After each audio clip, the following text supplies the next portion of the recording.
A very good morning to all of you. So we are going to understand today the numericals on the diode, that is PN junction diode. So we will take this numerical. Now in this numerical, you will have to find the current through the diode.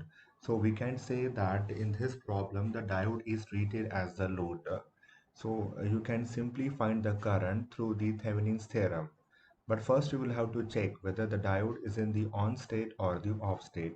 So when you are applying a voltage of 10 volt, it means that the current is going to enter in this fashion. So when the current is entering this terminal, it means that this will be positive as compared to this one. So it means that the diode will be in the forward bias condition. So now you can simply apply the Thevenin theorem. So in the Thevenin theorem, you will have to remove the load. In this case, we have treated diode as the load. So in that case, your circuit will be simplified. So now you are having this circuit that is 10 volt. Then you are having 50 ohm resistance, that is R1. And here you are having R2 as the 5 ohm. Now you have removed the load. So you are having these two terminals, that is A and B. So from this point, you will have to see your circuit. So when you will look your circuit from these 2 points, what you can see, you can find that there is some voltage across this 5 ohm, and that will be your end voltage, or you can say a Thevenin voltage. So this will be your E0.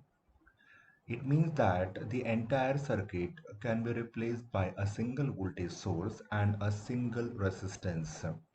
So when you are saying this E0 voltage, so you can simply find the E0 value. Now, how you are going to find the E0 value? Just apply the voltage division rule. So in the voltage division rule, this will be 5 upon 5 plus 50 into 10. So if you will solve this equation, you are going to get this value, that is 0.909. So just now I have said that you will have to replace this circuit. This circuit means what? This circuit you will have to replace by a single voltage source and a resistor. Now how you are going to find the resistance value? So in that case, you will have to short circuit all the voltage sources and open circuit all the current sources.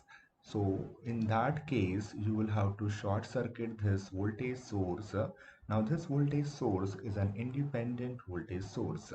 So now from these 2 points only, you have to see the effective resistance. So effective resistance will be equals to what? Now you can see these 2 points are having the common node, and these 2 points are again having the common node.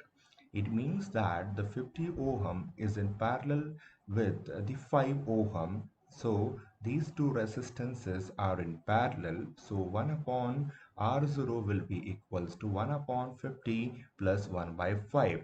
So in that case, you will be getting the effective resistance. It means that this entire circuit comprising of this voltage and the two resistances can be replaced by voltage source, that is E0. What is the E0 value? That is 0.9. Then you are having this R0 and this one is diode. Now in this case, the diode is assumed as the ideal. So how you can replace the diode by the ideal condition? It will be a short circuit. You can see this is a diode. So the current you will have to find. So now you can easily find the current through it. So we will check what is the value of the current. So ID will be equals to what? You can simply write here ID will be equals to E0 upon R0. So we can just go through the value of the ID. So I think it will be, you can see here, ID will be equal to E0 upon R0. It will be 0.909 upon 4.555. It will be 200 milliampere. It means that 200 milliampere current flows through the diode. So this is one simple example of the diode. Now we'll take next numerical. So now in this numerical, you will have to find the applied voltage on a forward bias diode. So this is the diode which you can take. Now this diode is a PN junction diode. So this diode is made up of the P and the N type of semiconductor. So if you are going to plot the VI characteristics of the PN junction diode in the forward bias condition, then it will be this one with the forward voltage, and this is the current, that is the forward current. So you are going to have some constant current till some voltage, and when a particular voltage is reached, the current rises sharply, and this voltage is the cut-in voltage. It is the minimum voltage which is required for the diode to conduct, that is zero point 0.7 for silicon and zero point 0.3 volt for germanium. So now in this case, some factors are given that the forward current is 1 milliampere. So he's saying that the 1 milliampere is the forward current, and for this forward current, you will have to estimate the value of the applied voltage. The reverse saturation current is 10 to the power of minus 10 ampere. This saturation current is very, very small. Now, in this case, a temperature is also given, that is in degrees Celsius. You will have to convert this degrees Celsius into Kelvin, and the ideality factor is given. Normally, if it is not given, then you will have to assume eta equals to 1 for silicon and 2 for the germanium. So what is the formula for this? So I will be equals to, now this is the forward current, I will be equals to I0 e to the power of V upon eta Vt minus 1. Now in this case, you will have to first check which variables are known and which are unknown. I0 is given to you, that is 10 to the power of minus 10 ampere. Then e to the power of, you will have to find this value. So this is unknown to you. Eta is given, that is 1.5, and Vt is the thermal voltage. So generally the thermal voltage will be equals to Vt equals to Kt upon Q. Now in this equation, K is the Boltzmann constant, that is 1.38 10 to the power of minus 23 joule per Kelvin. Then the T value is there. Now, what is the T value? T is the temperature. So, in this case, T will be equals to, because this will be in joules per Kelvin. So, in that case, you will have to convert this T in Kelvin. So, how you are going to convert 25 plus 273? It will be 298 Kelvin. So, now you equate all the values. So, after equating all the values, so you are going to get the Vt as 0.0256. So you are getting this value, that is 0.0256.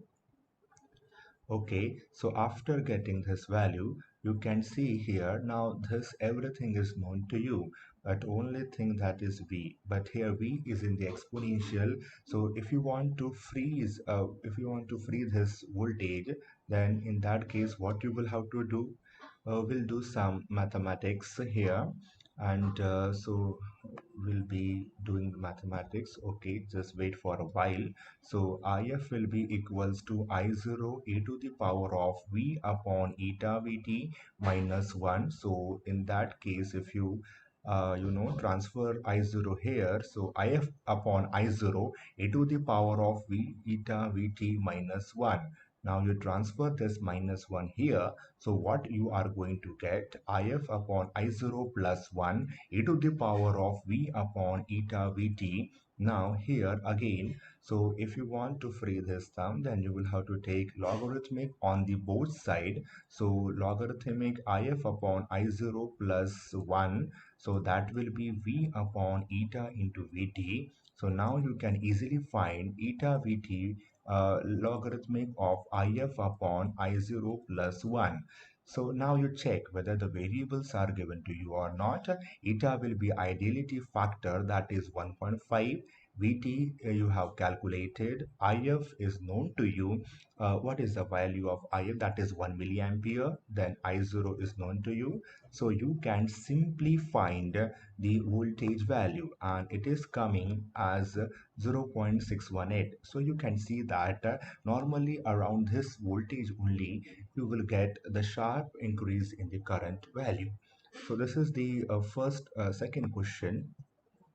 So now we are going to see the next question, that is the this is similar to the previous question. Now in this case, you will have to find the current value when you are having two diodes. So now you can just read the numerical, that in this case you will have to find the current value when both the diodes are identical. So when both the diodes are identical, it means that the equal voltage is going to appear across these two diodes. It means that if you are applying a zero point 0.8 voltage, so when you are applying a zero point 0.8 voltage, so zero point 0.4 volt will be coming across your diode D1 and zero point 0.4 volt will be coming across your diode D2. You will have to find the current. It's a single loop. So in this loop, the voltage is shared, but the same current is flowing through the diode D1 and diode D2. Both the diodes are identical.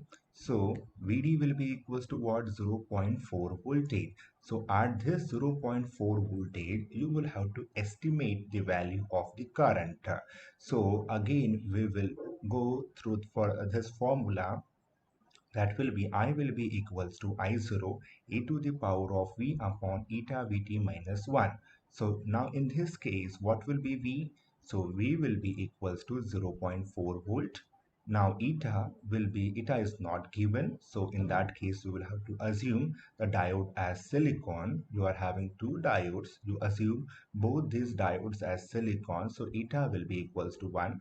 Vt is also not given, so generally we take a standard value of Vt, that is 26 millivolt. 26 millivolt you will have to assume. So after putting all the values, what you are going to get, you can see, just go through the next part of the numerical, and it will be I will be equal to 4.8 ampere. So this is all about the numericals on the PN junction diode. Any queries, please do ask me.